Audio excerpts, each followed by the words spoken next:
नमस्कार। मैं Shashi Prabha Saraswat, associate professor Hindi, Shri Kalyan राजकीय कन्या महाविद्यालय सीकर। प्यारे बच्चों, हमारे अध्ययन का विषय चल रहा है डॉक्टर रांगी राघव की सुप्रसिद्ध कहानी गदल। गदल की प्रमुख व्याख्याएं पिछले कुछ वीडियो में भी हमने की है और आज पुनः अगली व्याख्या करने जा रहे हैं, जो इस प्रकार से है। कायर, भैया तेरा मरा, कारज किया बेटे ने, और फिर जब सब हो गया तब तो मुझे रखकर घर नहीं बसा सकता था। तूने मुझे पेट के लिए पराई ड्योढ़ी लंगवाई। चूल्हा मैं तब फूंकूं जब मेरा अपना हो। ऐसी बांधी नहीं हूं कि मेरी कोहरानी बजे, औरों की बिछिया छनके। मैं तो पेट तब भरूंगी जब पेट का मोल कर लूंगी। समझा देवर? तूने तो नहीं कहा तब। अब कुनबे की नाक पर चोट पड़ी तब न सोचा जब तेरी गदल को बहुओं ने आंखें तरेर कर देखा। अरे कौन किसी की परवाह करता है। मुझे कभी कभी लगता है कि वह किसी का मोहताज न होना चाहता था और उसके लिए उसने कोशिश भी की, जिसमें वह असफल रहा। चूंकि वह मरना न चाहता था, इसलिए जोंक की तरह जिंदगी से चिमटा रहा। लेकिन लगता है जिंदगी स्वयं जोंक सरीखी उससे चिमटी थी और धीरे धीरे उसके रक्त की अंतिम बूंद तक पी गई। निम्नलिखित अवतरण रांगी राघव द्वारा रचित कहानी गदल से लिया गया है।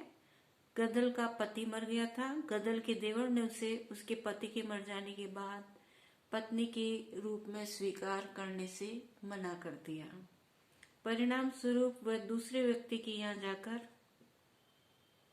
नाता कर लिया या उसके घर रहने लगी। जब गदल के देवर ने उसे पूछा कि गदल तूने ऐसा क्यों किया, तुझे घर छोड़कर नहीं जाना चाहिए था, तुझे अपने घर पर ही अपने बच्चों की देखभाल करनी चाहिए थी।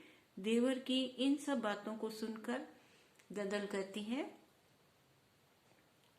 कि डोडी तू कायर है, क्योंकि तेरा भाई जब मरा तब उसका क्रियाकर्म भी तूने नहीं किया और तूने मृत्यु भोज आदि भी नहीं किया। ये सब मेरे बेटे के द्वारा ही किया गया, जबकि तू उसका भाई था। उसका क्रियाकर्म और उससे संबंधित सभी कार्य हो जाने के बाद भी यदि तू चाहता तो मुझे अपनी बनाकर रख सकता था, लेकिन तूने ये नहीं किया। इसलिए मुझे विवश होकर अपना घर छोड़ना पड़ा और पराये दरवाजे का सहारा लेना पड़ा, ताकि मेरे शेष जीवन का गुजारा हो सके।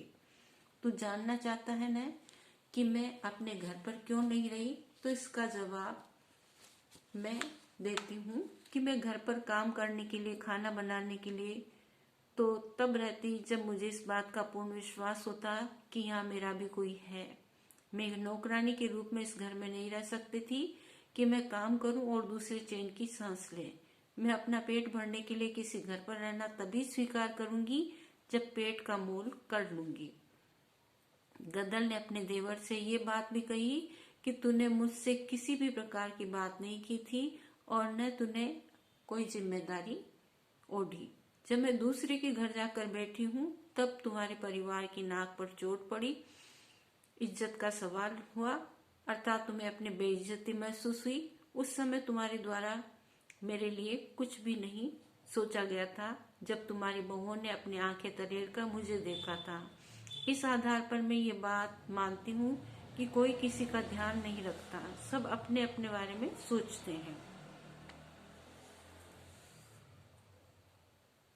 विशेष टिप्पणी के अंतर्गत हम ये बात लिख सकते हैं कि कहानीकार ने गदल की चारित्रिक विशेषताओं को व्यक्त किया है। गदल विधवा जीवन को घर में बांदी के रूप में बिताना किसी भी दृष्टि से उपयुक्त नहीं समझती थी। गदल के माध्यम से कहानीकार ने आज के पारिवारिक जीवन में परिवार के सदस्यों के स्वभाव में समाये भावों की ओर संकेत किया है।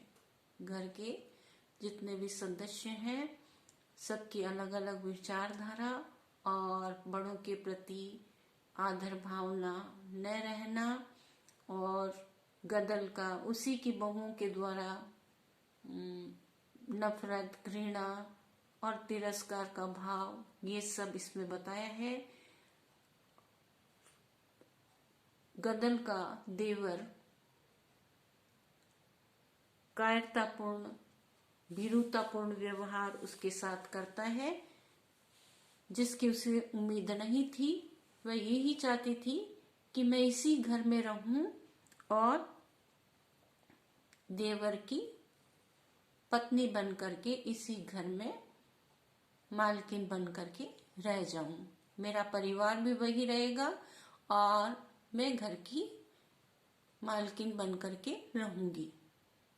पति के जाने के बाद की बहुएं मुझे नौकरानी का दर्जा दे रही है और कायर देवर, जिसमें ये हिम्मत नहीं कि वह भाई का ब्रह्मभोज जो करना होता है वह भी वो नहीं कर पाया था, इसलिए उसके मन में ये ठेस पहुंची।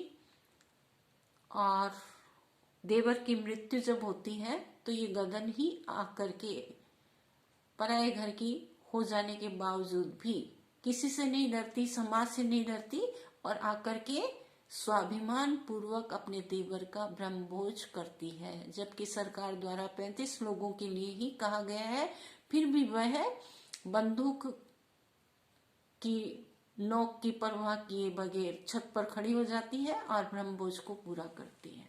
धन्यवाद।